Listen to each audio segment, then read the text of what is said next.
question about lipedema after my gastric sleeve surgery or my VSG, the impact of Hashimoto's, lipedema afterwards. And this lovely lady also has rheumatoid arthritis. I kind of will box them into the same category as Hashimoto's because they're both autoimmune diseases and they're both affected by inflammation. So although I can't speak personally to rheumatoid arthritis, I can speak about the Hashimoto's, and anything that you take away from the Hashimoto's, you could likely apply to the rheumatoid arthritis. But the main question that she had was about the lipedema and has it gotten worse? Have my legs gotten slimmer? What has been the after effects of the VSG surgery? So let's talk about it. If you have not heard of lipedema, it is a connective tissue disorder, which is also known as painful fat syndrome. It occurs in 11% of women, which is a massively high percentage of women, considering it's not really well known. And as far as I'm aware of, it has not been found in men at this point in time. 30% of the women that get lipedema also get it in their upper arms. So you'll get the excessively large hanging bingo wings, which I had. It's characterized by what they call cuffs around the ankle. So like a rubber band has been placed around the ankle and there's no fat on the feet, but it starts at the ankle. Same with the arms.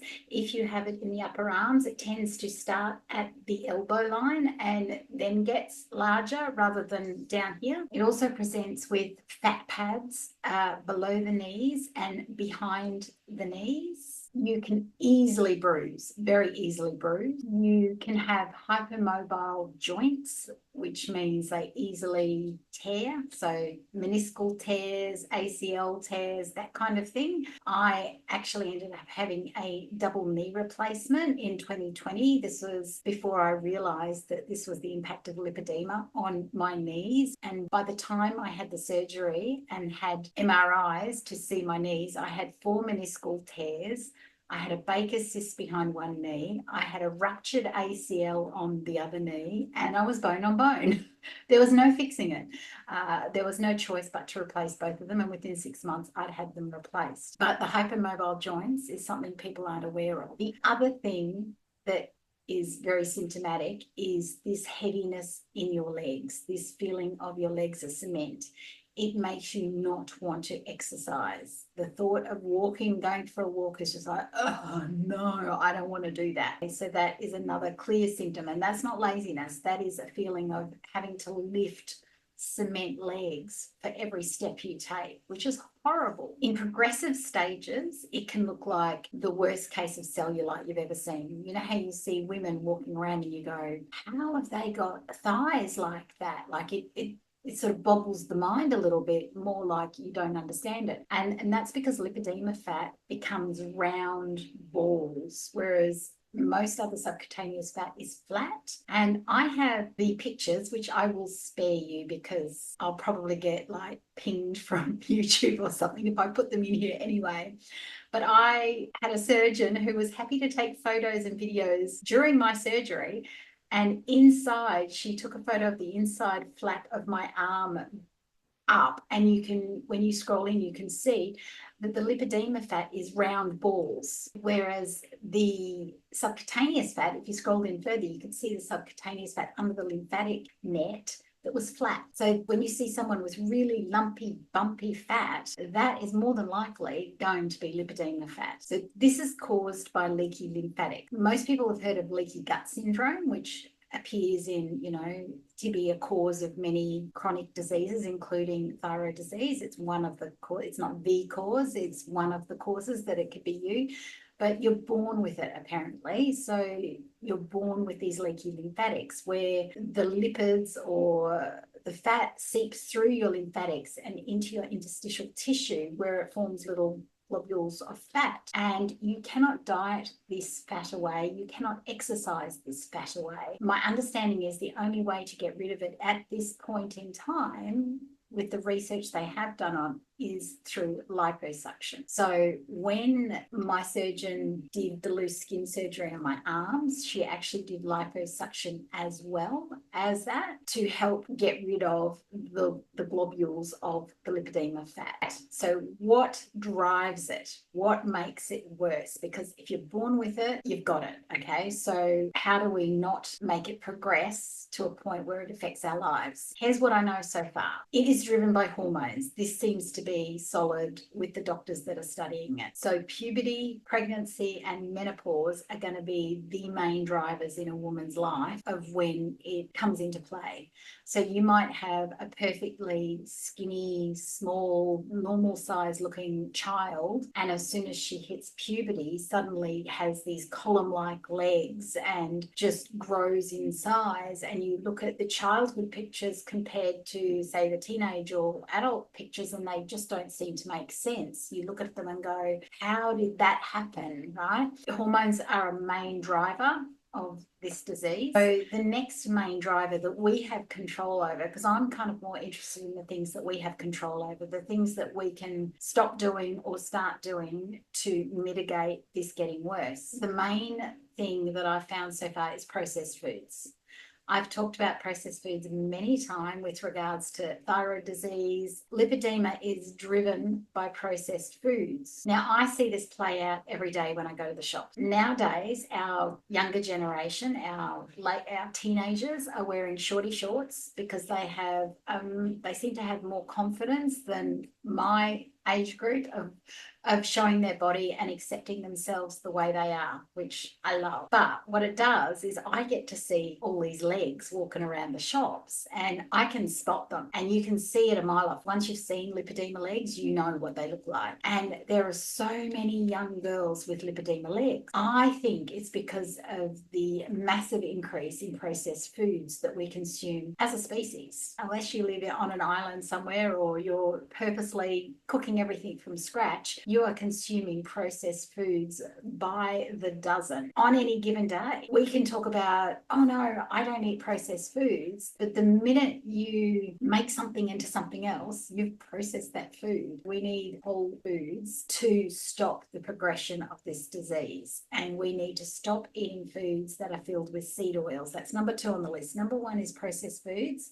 that drive it. Number 2 is seed oils. So that's all your oils. That's your sunflower oils, your canola oils, your soybean oils, the oils that are in every processed food known to man. It gives it a nice mouthfeel. It makes it last longer. Even in your herbs and spices, I've spoken about this in other videos, any of the ones that have a mixture of things in it, they put in sunflower oil to keep it from clumping together, I assume, or something like that. So even your herbs and spices aren't safe from oils. And that seems to be one thing that all our different food genres agree on, whether you're vegan or plant-based or carnivore, no oils. I use lard or duck fat at the moment. It seems to be my fat of choice to cook in now for any meats and things like that. If you can get rid of the processed foods and you can get rid of the oils, that is a huge step towards not having your lipedema progress further. I've come across research that says grains are a poison to our lymphatics. I know I do way better on a carnivore-ish diet. That also seems to be in the Lipedema Australia pages and the conferences that they have and the doctors that speak. Carnivore diet does seem to stop the progression of the disease. I don't know that it's completely reversed it, but in some cases I've seen people speak about how it's changed everything for them. From thyroid perspective, I came across a study. In this study, 87% of the women that were being studied for lipedema had thyroid disease. Was the thyroid disease the driver of the lipedema? And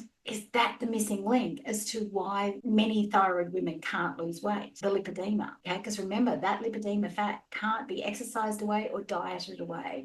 And getting your thyroid straight, it's too late by then. You've put on the weight, which was my situation. I'd already put on the weight. I reversed so many things. I reversed the antibodies to my Hashimoto's, but I was was still on medication because by then the damage was done. Lipedema and thyroid, I suspect that is a fair bet as to why many thyroid women can never lose the weight after their thyroid supposedly is working well now. If you haven't watched the video as to why I had VSG, it was the last thing I hadn't tried, and I understood that the ghrelin and the leptin, the hormones in the stomach, could be drivers for lipedema also. So I thought, what have I got to lose? Where am I at now? I'm coming very close to being 2 years out of VSG and losing 60 kilos. Did I lose the lipedema fat? Are my legs thinner? So I'm going to pop up on the screen right now. This photo was from my 18-month anniversary that my husband took, wearing the same outfit. Okay, so all of my before and afters are in the same outfits, which I kept for a really long time. I don't have them now. I've now passed them on to other people. So you will see the behind. I'm showing you the behinds particularly because you can see the fat pad at the top of the back of my knee is still really evident. So even though you can see my legs are probably less than half the size they were poured into those swimming shorts at the beginning, now they're like,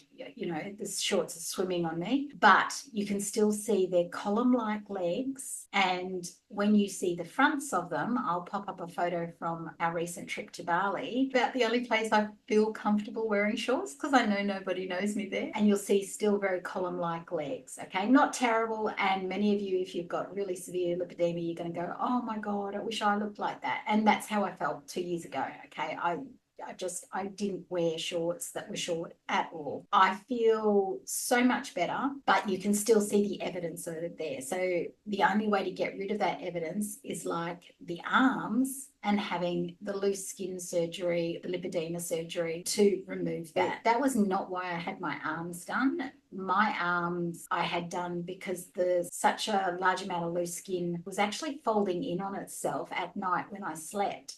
And because I sleep on my left side, I was waking up in the middle of the night with pins and needles, and my arm would go numb and I would have a panic attack, literally thinking that I was having a heart attack because it was my left side. That was actually the reason I had that surgery. All the other stuff is just loose skin, and whether or not I can afford to do that as time goes by, we'll see. But definitely that had to happen for my mental health more than anything. And I'm sure it's not good for your body to be constantly losing circulation and going numb in one arm every single night when you sleep, right?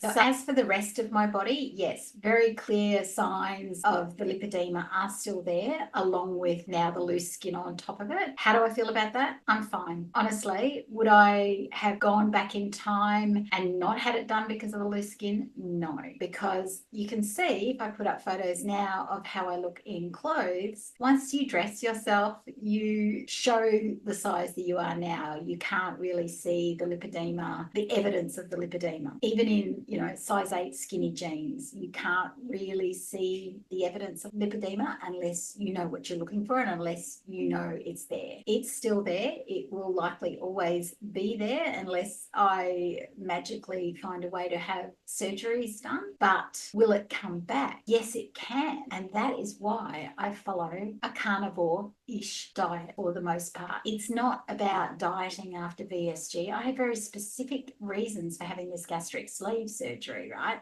This wasn't just about losing weight. This was about, why is my body still out of control when I'm doing all the right things? And for me, the right things as a naturopath and clinical nutritionist was a plant-based diet, heaps of green juices, all the greens under the sun. I was doing the lot. But that wasn't helping me, clearly. So now I do the carnivore diet for the most part. When I say for the most part, it's about 80% of the time. Some weeks I can be doing it 100% all of the time. And if I go away, well, it's more probably like 50%. But for the most part, that's what I follow because I'm trying to avoid it coming back.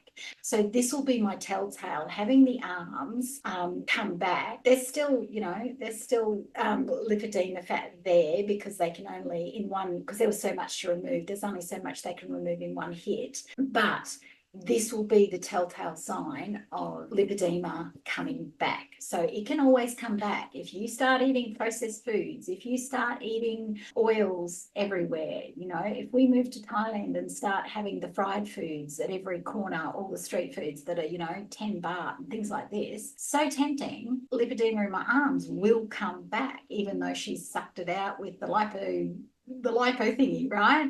So this is how you stop it from getting worse and potentially lose the weight that you can lose, is a carnivore diet. That's why I use it. It's a tool. It's a tool, okay? It's not about me depriving myself and looking at the number on the scales and thinking, I need to get to a certain weight. This is about the lipedema for me, and this is also about inflammation. So let's talk about the inflammation effects of the carnivore diet. And the VSG helps you as a tool to not consume too much of those things if you consume them. So say I have a breakout and I go, I'm going to have some donuts just because I deserve it and I feel like it and all the things, okay? My VSG will stop me from eating more than one donut. So that's a tool. It will help stop me from eating the things that are going to exacerbate inflammation, making my thyroid worse, growing my lipedema. And if you've got any other inflammatory chronic disease like rheumatoid arthritis, same things at play. Inflammation. You've got to keep your inflammatory response down. I've said in other videos, 27% of people at any given time are intolerant to lettuce. So we think in our heads, we're doing the green salad, we're doing all the right things. It's not necessarily the case. Carnivore, if nothing else, is probably the quickest elimination diet, finding out what affects you and what doesn't, bar none. That's why I use the carnivore diet as a tool. That's why I had VSG surgery as a tool, not so much for overeating, because I didn't overeat anyway with thyroid disease. You know what I mean if you're that person, because there's lots of us, but it stops you overeating in situations you normally wouldn't overeat. Okay, so they're all tools that I put together, but I'm also very aware that if I don't use those tools and I don't keep myself accountable, which is why I weigh myself every day, this is data in my head. What have you been eating? Have you been using oils because you got too lazy to go and buy some more duck fat? Things like that. That's another tool that I use, because that will show up as inflammation. That will show up as water weight because you've been eating carbs, all the things. These are all tools. So yes, the short answer is the VSG halved the size of my legs. Do I still have evidence of the lipedema? Yes, I do. Does it matter? Probably not, because not only could I wear size 8 skinny jeans, but I can walk mountains and not break a sweat. I can run around the squash court and it doesn't hurt like hell. It doesn't matter that it's still evident in my legs, because I can cover my leg. That's not such a big deal. Maybe one day I'll have surgery on them. But no matter what you do, whether it's surgery, VSG, liposuction, whatever, it can come back if you're not removing the processed oils, the processed foods, the toxic foods, anything that gives you an inflammatory response. They're your responsibility to stop you from driving it further and keeping it getting worse. And lipedema in its worst stages turns into lymphedema. You don't want to go down that road if you can help it. So wherever you're at in your stage of a lipedema journey, I feel you. Do what you can. And what you can do and what's in your control is the food. It is the processed stuff. It's the oils. It's those sorts of things. It's eating a carnivore diet. That is in your control. Don't take my word for it. Go and do the research on carnivore and lipedema. There's heaps of videos online from the lipedema associations and organizations on why this works. So go and hunt it down for yourself. Take some responsibility, because nobody else is coming to save you. I'm sorry, but it's up to you. No doctor's going to suddenly say, my love, I've got your back. Let's do this. Never going to happen. You have to do it for yourself. And I know you can.